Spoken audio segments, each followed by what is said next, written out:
Bienvenido nuevamente. Estamos en un nuevo capítulo del viento como un vector. Esta vez veremos la parte 2, magnitud del viento, presentado por el equipo 5.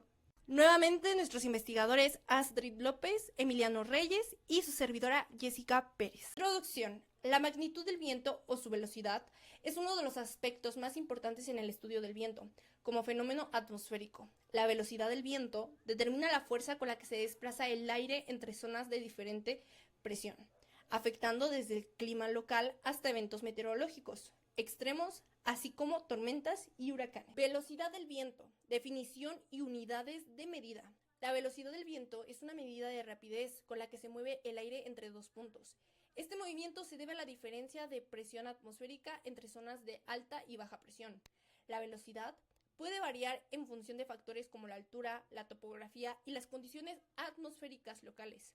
Las unidades más comunes para expresar la velocidad del viento son metros por segundo, utilizados principalmente en estudios científicos y meteorológicos, kilómetros por hora, la unidad más familiar en pronósticos meteorológicos. Nudos, frecuente en la aviación y navegación, donde un nudo es igual a 1.852 kilómetros por hora. Variaciones de la velocidad del viento. Altitud. La velocidad del viento generalmente aumenta con la altura, debido a la disminución de la fricción con la superficie terrestre. Topografía. Las montañas, valles y otras características geográficas pueden canalizar y acelerar el viento. Condiciones atmosféricas locales. Factores como la temperatura, humedad y presencia de frentes meteorológicos afectan la velocidad del viento. Instrumentos de medición. Anemómetro es el instrumento estándar para medir la velocidad del viento. Existen varios tipos, cada uno con sus ventajas. Anemómetro de cazoletas. Consiste en 3 o 4 cazoletas montadas en brazos que giran proporcionalmente a la velocidad del viento. Es sencillo y ampliamente utilizado. Anemómetro ultrasónico. Utiliza ondas de sonido que viajan entre pares de sensores. La velocidad del viento se determina midiendo el tiempo que tardan las ondas en recorrer la distancia entre sensores en diferentes direcciones. Anemómetro de hilo caliente. Mide la velocidad del viento enfriando un hilo electrónicamente calentado. La tasa de enfriamiento está relacionada con la velocidad del viento. Y bueno, mi compañero continuará explicando un poco más del tema. Vamos con la precisión y calibración. La precisión de los anemómetros puede variar, y es crucial calibrarlos regularmente para asegurar mediciones exactas. Los factores como la turbulencia y la ubicación del anemómetro, evitando las obstrucciones, pueden afectar la precisión. Ahora veremos la escala de Beaufort, que se utiliza para clasificar la intensidad del viento. La escala de Beaufort es una herramienta empírica que relaciona la velocidad del viento con sus efectos observables en el entorno. Fue desarrollada en 1805 por Sir Francis Beaufort. La escala tiene 13 niveles. La fuerza de Beaufort, cuando es 0, quiere decir que la velocidad del viento va a menos de 1 km por hora. O sea que está muy tranquilo. Cuando la fuerza de Beaufort es 1, la velocidad del viento va de 1 a 5 km por hora. Es un viento muy ligero.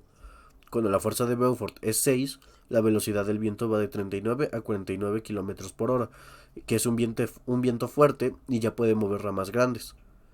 Cuando la fuerza de Beaufort es 12, la velocidad del viento va a más de 118 km por hora, quiere decir huracanes o destrucción severa. Fórmula aproximada para la escala de Beaufort.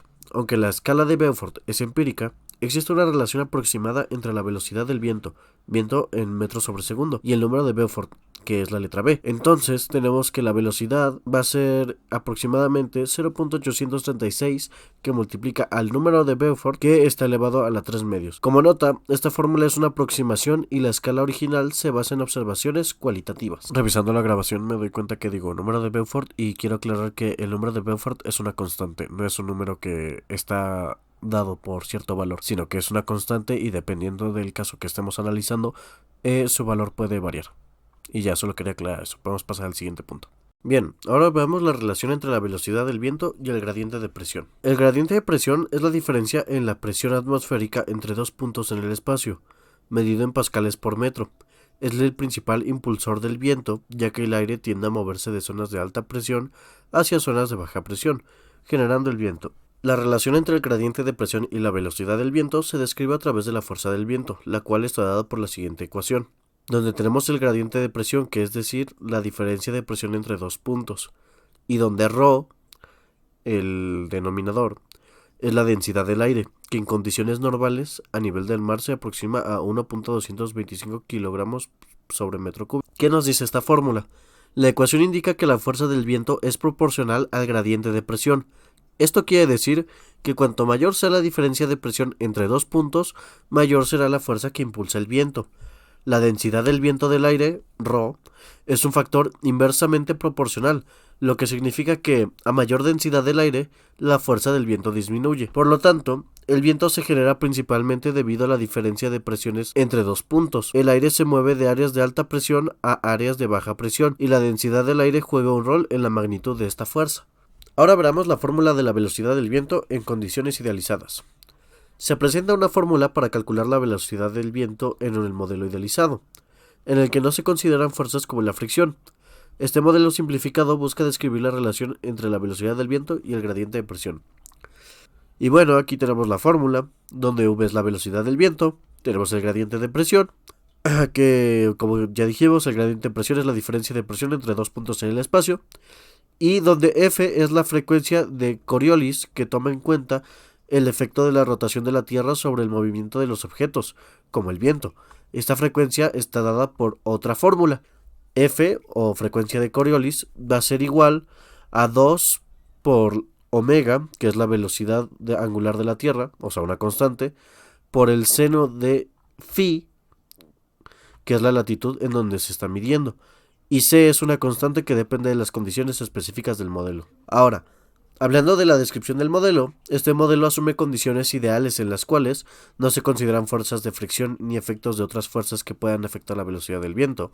Se toma en cuenta el efecto Coriolis, que es importante para describir cómo la rotación de la Tierra influye en el movimiento de los vientos. Como una explicación adicional, en la vida real el viento no solo se ve influenciado por el gradiente de presión, sino también por factores como la fricción con la superficie terrestre, la humedad, la temperatura, entre otros. Este modelo idealizado simplifica esas complejidades para poder analizar la relación básica entre el gradiente de presión y el efecto de la rotación terrestre sobre el viento. Bien, tenemos la ecuación del gradiente de presión para un sistema geostrófico, y esta ecuación nos dice lo siguiente. Tenemos la velocidad geostrófica del viento, que es igual a la densidad del aire por la frecuencia de Coriolis, recordando que ρ representa la densidad del aire y la F representa la frecuencia de Coriolis. Bien, todo esto va a multiplicarse por la derivada parcial de P con respecto a N, y esta derivada parcial de P con respecto a N es más formalmente el gradiente de presión en la dirección de N. ¿Esto para qué nos sirve? Este sistema se aplica en una atmósfera donde el viento no es afectado por la fricción, por lo que las fuerzas de presión y Coriolis están en equilibrio. La velocidad geostrófica se mueve paralela a las isobaras, líneas de igual presión, en vez de cruzarlas, y la fórmula permite calcularla en base en el gradiente de presión y la latitud, a través del parámetro Coriolis. Como componentes clave, tenemos el gradiente de presión, que es la variación de la presión con respecto a una dirección, normalmente la dirección perpendicular al flujo del viento. La frecuencia de Coriolis es un factor dependiente de la rotación de la Tierra y de la latitud en la que se encuentra el sistema. La densidad del aire influye en la velocidad geostrófica. Cuando la densidad es menor, la velocidad geostrófica puede ser mayor y viceversa. Y bueno, este modelo es útil para describir los vientos a gran escala, como los que ocurren en la atmósfera superior, donde la fricción con la superficie terrestre es despreciable. Ahora, vamos a realizar un ejemplo de cálculo utilizando la fórmula de la velocidad geostrófica del viento, la cual depende del gradiente de presión y de la fuerza de Coriolis. Supongamos que estamos en una región en la cual el gradiente de presión es de 5 pascales por metro y la densidad del aire es de 1.225 kilogramos por metro cúbico, un valor común a nivel del mar. Además, nos encontramos a una latitud de 45 grados. A esta latitud, la frecuencia de Coriolis se puede calcular usando la fórmula que vimos anteriormente, donde omega va a ser la velocidad angular de la Tierra en radianes por segundo, y phi es la latitud. Esto nos da una frecuencia de Coriolis de aproximadamente 1.03 por 10 a la menos 4 segundos a la potencia de menos 1. Ahora vamos a calcular la velocidad geostrófica y podemos utilizar la fórmula de velocidad geostrófica del viento. La que dijimos que era velocidad geostrófica del viento va a ser igual a 1 sobre ρ, que es la densidad del viento, y ρ, o sea la densidad del viento, va a multiplicar la frecuencia de Coriolis, y lo que dé ese resultado lo vamos a multiplicar por la derivada parcial de P respecto a n. Entonces sustituimos los valores conocidos y la velocidad geostrófica del viento va a ser 1 sobre 1.225 kilogramos sobre metro cúbico, que ya nos daban ese dato al inicio del problema, que es la densidad del aire, y eso lo vamos a multiplicar por lo que nos dio la frecuencia de Coriolis, que es 1.03 por 10 a la menos 4 segundos inversos. Y todo eso lo vamos a multiplicar por la derivada parcial de P respecto a N. Recordemos que la derivada parcial de P respecto a N es el gradiente de presión, y como ya nos daban ese dato, nada más lo sustituimos y nos daría 5 pascales por metro. De esta forma tendríamos la expresión que se puede ver en la imagen, y al resolver esta expresión obtenemos que la velocidad geostrófica del viento es de aproximadamente 397 metros por segundo. ¿Qué quiere decir esto? Que este valor nos da una idea de la magnitud del viento en un sistema idealizado, donde no se toma en cuenta la fricción. Es un valor teórico que nos permite entender cómo el gradiente de presión y la fuerza de Coriolis afectan el movimiento del viento. Ahora, para los factores que influyen en la velocidad del viento, primero tenemos la fricción con la superficie terrestre y la topografía.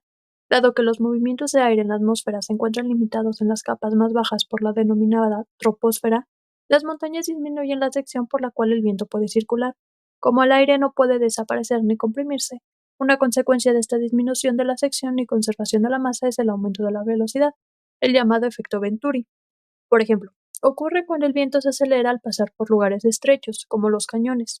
Por otro lado, el efecto topográfico, relacionado con las montañas y los valles, puede provocar vientos descendentes o remolinos.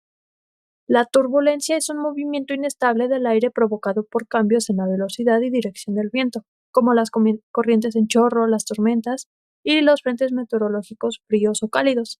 Finalmente, la temperatura también desempeña un papel importante en la velocidad del viento. El gradiente térmico vertical, es decir, los cambios de temperatura con la altura, puede generar corrientes ascendentes o descendentes afectando la velocidad del viento a diferentes altitudes. Para los modelos matemáticos del viento tenemos tres posibles: la ecuación de Navier-Stokes, que describe el movimiento del fluido, o sea, el aire, considerando viscosidad y otras propiedades; el modelo geostrófico, que simplifica las ecuaciones asumiendo equilibrio entre fuerzas de presión y Coriolis; y el modelo de Ekman, introduce la fricción y explica cómo el viento cambia de dirección con la profundidad. Para la ecuación de Navier-Stokes, primero tenemos la densidad, multiplicada por la derivada total, que representa el cambio de velocidad con respecto al tiempo e incluye un término de conectividad, igualado a el gradiente de presión. Los fluidos tienden a seguir la dirección donde existe el mayor cambio de presión, sumado al término que representa las fuerzas que interactúan, o sea, las fuerzas externas como la gravitacional, que actúan en el fluido. Y como último término en esta suma, el término que representa la difusión. En los fluidos newtonianos, la viscosidad opera como difusión del momento. La relación con la energía eólica. La energía eólica se basa en la conversión de la energía cinética del viento en electricidad mediante aerogeneradores, medida en watts, es decir, la potencia. Esto está igualada a un medio de la densidad del aire multiplicado por el área del rotor de la turbina eólica. Igualmente se multiplica por la velocidad al cubo, que es la velocidad del viento, medida en metros sobre segundo. En este ejemplo de cálculo de potencia, para una turbina eólica con un área de rotor de 100 metros cuadrados y una velocidad del viento de 10 metros sobre segundo, nos dice que esa cantidad es igual a 61.25 kilowatts. Esta potencia teórica muestra la gran cantidad de energía que puede ser extraída del viento. Para concluir, la magnitud del viento, representada principalmente por su velocidad, es un componente esencial en el estudio meteorológico y tiene implicaciones significativas en múltiples áreas como la navegación, la aviación, la generación de energía eólica y la predicción de fenómenos meteorológicos extremos. Comprender cómo se mide esta velocidad del viento se relaciona con el gradiente de presión y las fuerzas que la afectan. Permite no solo predecir el clima con mayor precisión, sino también optimizar el uso del viento como un recurso renovable. Además, las fórmulas y modelos matemáticos que describen la velocidad del viento son herramientas fundamentales para los meteorólogos y los ingenieros, facilitando la toma de decisiones informadas y el diseño de infraestructuras resilientes. A medida que la tecnología avanza, las técnicas de medición y los modelos predictivos continúan mejorando, aumentando nuestra capacidad para comprender y aprovechar este dinámico fenómeno atmosférico. Y eso es todo por este video. Para el próximo tenemos la dirección del viento. Gracias por su atención. ¡Ey, ey, ey, ey! ¡No te vayas todavía! Aquí tenemos más videos que te pueden gustar.